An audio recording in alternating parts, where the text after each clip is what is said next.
বাবাজিরা আমার, বন্ধুরা আমার, আপনাদেরকে একটা ছোট্ট ঘটনা শোনাই। সাহাবায়ে কেরামগণ আল্লাহর নবীকে কেমন করে অনুসরণ করতেন, অনুকরণ করতেন।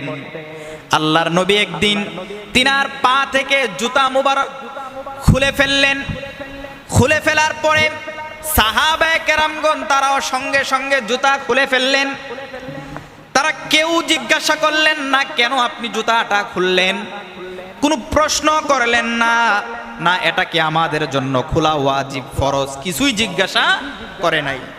আল্লাহর নবীকে জিজ্ঞাসাও করলেন না এটা কি আমাদের জন্য জুতা খোলাটা দরকার, কোনো প্রশ্ন করে নাই। আমার নবীজি জুতা মুবারক খুলে ফেললেন, সঙ্গে সঙ্গে সাহাবায়ে কেরামগণ জুতা খুলে ফেললেন, কেউ কোনো প্রশ্ন করলেন না। সামিআনা ওয়া আতানা, আমরা শুনলাম এবং মানলাম, যেমনটা নবীজিকে করতে দেখলাম তেমনটা আমরা করলাম।